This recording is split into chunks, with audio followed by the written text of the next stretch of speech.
4ஆம் ஆண்டு விழாவில் சிறப்பு விருந்தினராக வந்திருக்கின்ற திரு விஜயகுமார் அவர்களே, திரு கிருஷ்ணமூர்த்தி அவர்களே, இந்த கிராமத்தில் பிறந்து இன்றைக்கு ஆடிட்டராக சிறப்பான முறையில் செயல்பட்டு இந்த கல்லூரிக்கும் ஒரு பாதுகாவலராக இருக்கின்ற ஆடிட்டர் அழகர்சாமி அவர்களுக்கும் என்னுடைய சகோதரர்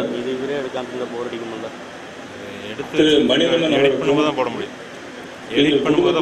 மூத்த மகனாக இருக்கின்ற இந்த கல்லூரிய துணைத் தலைவராக இருக்கின்ற ராகவேந்திரன் அவர்களுக்கும், இந்த கல்லூரிய இயக்குநராக இருக்கின்ற டாக்டர் கண்ணன் அவர்களுக்கும், இந்த கல்லூரிய MP டைரக்டராக இருக்கின்ற டாக்டர் மோகன்தாஸ் அவர்களுக்கும், இந்த கல்லூரியில் இருக்கின்ற பிள்ளையார் கல்லூரிய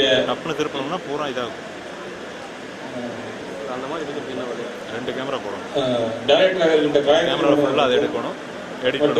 NCI டிபார்ட்மெண்ட் மகேந்திர அவர்களுக்கும் மற்றும் ஆசிரியர் பெருமக்கள், மாணவ கண்மணிகள் மற்றும் பெற்றோர்கள் அனைவருக்கும் என்னுடைய மனமார்ந்த நன்றியை தெரிவிக்கிறேன். இந்த கல்லூரி ஆரம்பித்து 4 ஆண்டுகள் ஆகிறது என்பது உங்கள் அனைவருக்கும் தெரியும். ஆனால் இந்த கல்லூரி எதனால் எப்படிப்பட்ட சூழ்நிலையில் ஆரம்பிக்கப்பட்டது என்பதை இதுவரையிலே நான் உங்களோடு யாரோடும் நான் மாணவ மணிகளோடு நான் பகிர்ந்து கொண்டதே இல்லை.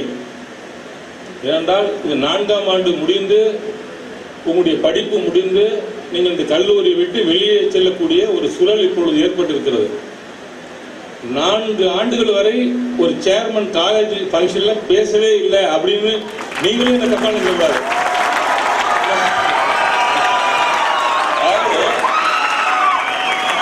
பேச எனக்கு பேசணும்னு இல்லை, ஏன்னா நான் என்ன பேசணும்னு நினைக்கிறேனோ அதெல்லாம் செயலா பண்ணிட்டு இருந்தேன். யாருடைய சப்போர்ட்ல, உங்க சப்போர்ட்ல, இங்க இருக்க டைரக்டர் சப்போர்ட்ல, மற்ற ஆசிரியர் பெருமக்கள் சப்போர்ட்ல நான் என்ன பேசணும்னு நினைச்சனோ அதெல்லாம் அவங்க செயலா பண்ணிட்டு இருந்தாங்க. அதனால நான் தனியாக உங்கள்கிட்ட பேசுறதுக்கான வாய்ப்பு நான் உருவாக்கிக்கல. ஆனால் இது இப்பயும் நான் தாமதிச்சேன்னா, ஒரு காலேஜில் போய் சேர்ந்தேன், அந்த சேர்மன் என்ன பேசினாருன்னு தெரியாம வந்துட்டாங்க வெளியே அப்படின்னு ஒரு அவப்பை எனக்கு வந்துடக்கூடாதுக்காக நான் பேசுறேன். இது நான் விரும்பி தான் பேசுறேன். உங்களை ஏதாவது போர் அடிச்சதுன்னா அது நான் பொறுப்பு இல்லை, அது நீங்க தப்பாக எடுத்துக்கூடாது. அதாவது ஒரு மனிதன் நீங்க இப்போ நான் ஒரு 4 வருஷம்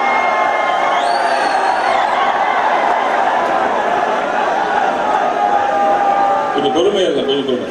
அதாவது உங்கள் அப்பா அம்மாலாம் உங்களை கஷ்டப்பட்டு படிக்க வச்சு ஒரு கல்லூரியில் படிக்கணும்னா அது எவ்வளோ செலவாகும், அந்த பணம் எப்படிலாம் அந்த குடும்பத்தில் அதை அந்த பணத்தை பிரட்டி உருவாக்கி உங்களுக்கு கொடுத்து அனுப்புவாங்க. இதெல்லாம் அனுபவபூர்வமாக நான் உணர்ந்துறேன். ஏன்னா எங்கள் அப்பா ஒரு லட்சாதிபதியோ ஒரு கோடீஸ்வரனாவோ இல்லை, ஒரு சாதாரண ஒரு விவசாய குடும்பத்தில், மிக மிக எளிய குடும்பத்தில் பிறந்த நான் இன்னைக்கு ஒரு கல்லூரியை உருவாக்கி அது வெற்றிகரமாக நடத்துறேன் அப்படின்னா அதுக்கு நிறைய காரணங்கள் இருக்கு. இப்போ என்கிட்ட பணம் இருந்தது, நான் இன்னும் ஒரு 2 கம்பெனி ஆரம்பிச்சிருக்கலாம், இல்லை ஒரு 4 வேர் ஹவுஸ் ஆரம்பிச்சிருக்கலாம், அதை வச்சு நான் பணம் சம்பாதிச்சு போயிருக்கலாம். ஆனால் இவ்வளோ பெரிய ஒரு மூலதனத்தை போட்டு ஒரு ஆத்ம திருப்தி வேணும் அப்படின்னா இந்த கல்லூரி, ஸ்கூலு இதில் கிடைக்கிற ஆத்ம திருப்தி வேற எந்த தொழிலுமே கிடைக்கிறதா எனக்கு தெரியல. ஏன்னா மிகப்பெரிய ஜாம்பவான்கள் கூட இன்னைக்கு விப்ரோடைய அஜித் பிரேம்ஜி கூட அவர் கம்பெனியுடைய ஷேர் 12% நினைக்கிறேன். எஜுகேஷனுக்காக கிட்டத்தட்ட அந்த 12% ஷேருடைய மதிப்பு மார்க்கெட் வேல்யூ 8400 கோடி ரூபா. அதை ஒரு ட்ரஸ்ட் ஆரம்பிச்சு அதுக்காக அவர் செலவிடுறார். இப்போ சமீபத்தில் ஒரு 3 மாசத்துக்கு முடிவு. அதே மாதிரி பில்கேட்ஸ் அந்த பில்கேட்ஸுடைய அவங்க சொத்துல சரிபாதியை ட்ரஸ்ட்டுக்காக கொடுக்குறாரு. ஏன்னா அது மாதிரி டாட்டா கொடுக்குறாங்க. மிகப்பெரிய நிறுவனங்கள்லாம் எக்கச்சக்கமாக ட்ரஸ்ட்டுக்காக பண்ணுறாங்க. இன்னும் சொல்ல போனால் HCL இந்த நம்ம சிவநாடார் கூட கிட்டத்தட்ட ஒரு 2000 கோடி ரூபா ட்ரஸ்ட்டுக்காக ஒதுக்கியிருக்காரு. அதில் பணம் ஓரளவுக்கு நமக்கு போதும். ஒரு கார் போதும், 2 கார் போதும், ஒரு வீடு போதும். அதே மாதிரி நம்ம இருக்கிற இந்த குழந்தைங்களுக்கு ஒரு அடிப்படை தேவை, ஓரளவுக்கு ஒரு சொத்து சம்பாதிச்சு வச்சா போதும். அதுக்கு மேலே சம்பாதிக்கணும், அதுக்காக அது மாதிரி பண்ணாமல் இருக்கிற பணத்தை ஓரளவுக்கு என்ன கஷ்டப்படாலும் சரி அதை அந்த கஷ்டத்தை நம்ம ஏற்றுக்கிட்டு ஒரு நல்ல காரியத்துக்கு நம்ம வந்து செலவிடுறது ஒரு ஆத்ம திருப்தி. எனக்கு இதுல ஒரு ஆத்ம திருப்தி கிடைச்சது, இதனால நான் செஞ்சேன். அதுவும் ஒரு முக்கியமான காரணம் இது என்ன அப்படின்னா, எங்க அம்மா மேல எனக்கு ரொம்ப வந்து பிரியம். ஏன்னா எங்க அம்மா இப்ப இருந்திருந்தாங்கன்னா அந்த பிரியம் இருக்குமா இருக்காதான் எனக்கு தெரியாது. நான் சின்ன வயசா இருக்கும்போது எங்க அம்மா இறந்துட்டதுனால எங்க அம்மாவுடைய முகம் கூட எனக்கு சரியா நினைவு இல்லாதனால நமக்கு ஒரு அம்மா வந்து ஒரு சரியான ஒரு ஒரு தாய்ப்பாசம் கிடைக்கலையே அப்படிங்கிற ஒரு அடிப்படை, அந்த அடிப்படை ஆதங்கம் அதுவே ஒரு வெறியா உருமாறி இன்னைக்கு இந்த கல்லூரியா உருவாயிருக்கு. அதுக்கு வந்து வேற பேர் வச்சிருக்கலாம், ஏதாவது ஆதிபராசத்துக்கு அந்த ஏதாவது வச்சிருக்கலாம். அதெல்லாம் வைக்காம எங்க அம்மா பேர்ல தான் இந்த கல்லூரி வைப்பேன்னு சொல்லி அந்த முதல்ல அந்த தாட்ஸ் வந்து எனக்கு என் கையில பணம் வரும்போது, எனக்கு வந்து ஒரு அளவுக்கு மேல பணம் வரும்போது நான் என்ன நினைச்சேன், சரி இந்த பணத்தை ஒரு நல்ல வழியில செலவிடுவோம் அப்படின்னா நான் மெட்ராஸ்லேயே ஒரு 10 ஏக்கர் வாங்கி ஒரு 5 லட்சம் ஸ்கொயர் ஃபீட் ஐடி பார்க் கட்டி வாடகை கொடுக்கலாம். ஏன்னா எனக்கு வாடகை வந்திருக்கும். ஆனா இது மாதிரி ஒரு 2000-3000 பிள்ளைங்க படிக்க முடியுமா? அது மாதிரி வாய்ப்பு வந்து யாராவது அது மாதிரி நீங்க வந்து சும்மா படிக்கல, பணம் கட்டி தான் படிக்கிறீங்க. ஆனால் பணம் கட்டினாலும் ஒரு நல்ல கல்லூரியில தரமான ஒரு கல்வியை கொடுக்க முடியுமா? அப்படி முடிஞ்சால் அது மிகப்பெரிய ஒரு சந்தோஷம். அந்த ஒரு சந்தோஷமான விஷயம் எனக்கு இதுல கிடைக்க போய் தான் இதை நான் செஞ்சேன். இது இப்ப எனக்கு வந்து ரொம்ப சிரமப்பட்டேன் இந்த கல்லூரி நடத்துறதுக்கு. இது வந்து நிறைய பேருக்கு தெரியாது. அதாவது இப்ப உறவினர்கள் அங்க இருக்காங்க, இவங்களுக்கு தான் தெரியும். இந்த பில்டிங் கட்ட ஸ்டாலினுக்கு தெரியும். என்ன ஒரு சொகுசா வாழ்ந்துட்டு இருந்த நானு, மெட்ராஸ்ல நிம்மதியா இருந்த நானு 3 வருஷம் இந்த கல்லூரியை கட்டணுங்கிறதுக்காக ஒரு சின்ன என்ன சொல்றது, ஒரு நம்ம ஊர்ல கிராமத்துல சொல்லுவாங்கல்ல, ஒரு பட்டியல ஆடு அடைக்கிற மாதிரி, அது மாதிரி ஒரு 10 ரூம்ல ஒரு ஏசியை போட்டுக்கிட்டு ஒரு சமயக்காரரு அவர் சமைச்சாருன்னா ரொம்ப வேடிக்கையா இருக்கும். 2 இட்லி சாப்பிடுவேன் காலம்பரை, நைட்டு 2 இட்லி சாப்பிடுவேன், வேற எதுவுமே சாப்பிட மாட்டேன். வேற எதுவும் அவர் சமைக்க தெரியாது. அது மாதிரி ஒரு சமயக்காரர் எனக்கு மாறிட்டாரு. அப்படியே 3 வருஷம் இருந்து இந்த கல்லூரி அளவுக்கு ஒரு லெவல் பண்ணி, அதுக்கப்புறம் எங்க குடும்பத்துடைய மூத்த பையன் லண்டன்ல இருந்து படிச்சுட்டு வந்தோடனே அவர் கையில கொஞ்சம் ஒப்படைச்சிட்டு மாசம் எப்பயாவது மாசத்துக்கு ஒரு வாட்டி வந்து போயிட்டு இருக்கேன். ஆனாலும் டெய்லி நான் இந்த காலேஜ்கிட்ட பேசாத நாளே கிடையாது. அதாவது வைஸ் சேர்மன்ல இருந்து யார்கிட்ட என்னன்னைக்கு பேசணுமோ அதெல்லாம் முறையா பேசிட்டு இருக்கேன். எவ்வளவு பணம் தேவைப்பட்டாலும் அங்கேயிருந்து அனுப்பிட்டு இருக்கேன். என்னுடைய உழைப்புடைய பெரும் பகுதி இந்த கல்லூரிக்காக நான் செலவிட்டு இருக்கேன். இனிமேலும் செலவிடுவேன்.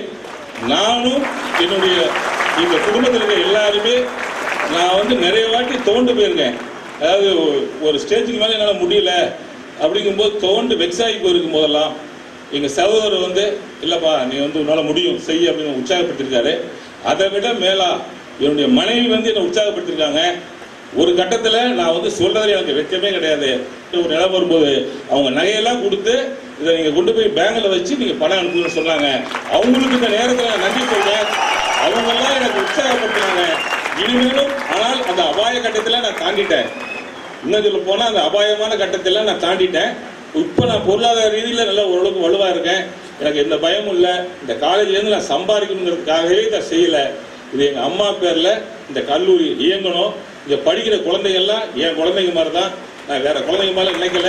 அவங்களாம் நல்லா இருக்கணும், அவங்க நல்ல வேலை வாய்ப்பு பண்ணணும், பொருளாதார ரீதியில் வலுவாகணும், நல்ல ஒரு லட்சியத்தோட நல்ல ஒரு குடும்ப அப்பா அம்மா பேச்சை கேட்டு அவங்க மனசு நோக்காம அதே மாதிரி ஒரு நல்ல வாழ்க்கையை அமைச்சுக்கிட்டு நல்ல வேலையில சந்தோஷமா வாழணும். அது வந்து நான் வந்து உங்களுக்கெல்லாம் நான் வந்து ஒரு வேண்டுதலா சொல்றேன். எவ்வளவு சோதனைகள் வந்தாலும் சரி கொஞ்சம் கூட பயப்படாதீங்க. இப்படி சொல்றேன், ஆனா நான் நிறைய வாட்டி பயந்துருக்கேன். இருந்தாலும் சொல்றேன், எவ்வளவு சோதனைகள் வந்தாலும் கொஞ்சம் கூட பயப்படாதீங்க. எதிர்த்து போராடுங்க. போராட போராட சோதனையை வெக்கப்பட்டு ஓடிப்படும். ஏன்னா இவன்கிட்ட போய் இதேதான் நீங்க நம்ப மாட்டீங்க. 1978 இதே சென்னையில நான் வாங்கின சம்பளம் ஒரு நாளைக்கு 2 ரூபா.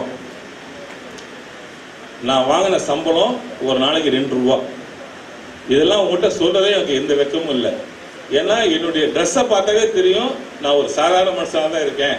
என்ன ஆடம்பரமாலாம் நான் வாழணும்னு நினைக்கல. அது மாதிரி அப்படி வாழணும்னா கூட ஏதோ என்னுடைய குழந்தைகளுக்காக வேணா ஒரு நல்ல காரில் போவேன், நல்ல வீட்டில் இருப்பேன். தவிர நான் எங்கே வேணாலும் படுப்பேன், எங்கே வேணாலும் தூங்க எனக்கு ஒன்றும் கிடையாது. என்ன நீங்கள் தன்னம்பிக்கைக்கு கடும் உழைப்புக்கு வேற யாரையும் நீங்கள் வந்து எடுத்துங்க ரோல் மாடலா. என்ன டாட்டாவை எடுத்துங்க, பிர்லாவை எடுத்துங்க, அம்பானி எடுத்துங்க, என்ன விப்ரோ எடுத்துங்க, எல்லா சேர்மும் எடுத்துங்க. அவங்களாம் நல்லவங்க தான், அவங்களே எடுத்துங்க. ஆனாலும் ஒரு சாதாரண படிக்க கூட முடியாத வறுமையான சூழ்நிலையில இருந்து வந்த ஒரு மனிதனால், பெரிய ஆங்கில அறிவும் இல்லை. இப்போ சார்லாம் அவர் சொன்னார், நான் இங்கிலீஷில் பேசுவேன் தமிழில் பேசுவேன்னு. எனக்கே பயம் வந்துச்சு, ஒருபாடு இங்கிலீஷில் பேசி ஏதாவது பேசி நமக்கு ஒன்றும் புரியாது. அதனால் நான் என்ன பண்ணேன், உங்களுக்கு தான் புரியாதுங்கிற மாதிரி நினச்சிக்கிட்டு, சார் நீங்கள் வந்து தமிழ்லேயே பேசுங்க சார் அப்படிங்க.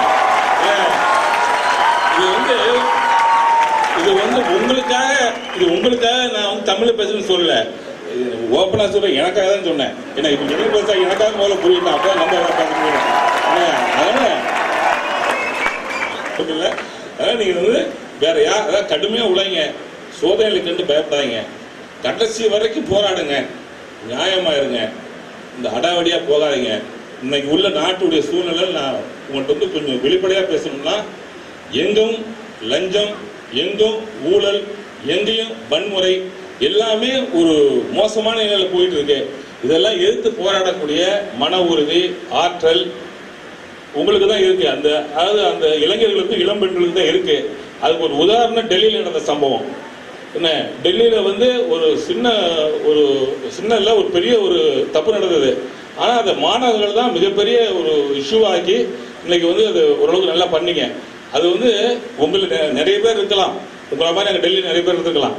அதுக்கெல்லாம் இளைஞர்களாக இருந்தால் தண்ணி அடிக்கணும், இல்லை பப்பில் போய் டான்ஸ் ஆடணும் அப்படிங்கிறதெல்லாம் இல்லை.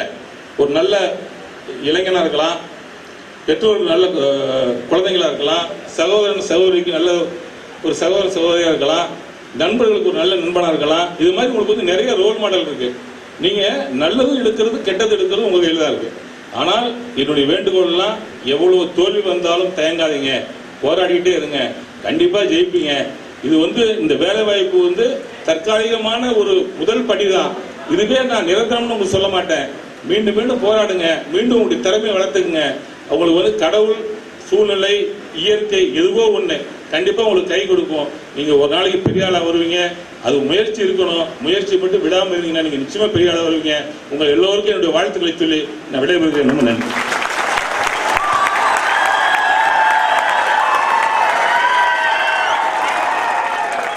சொல்லுதல் யாருக்கும் இனியவா?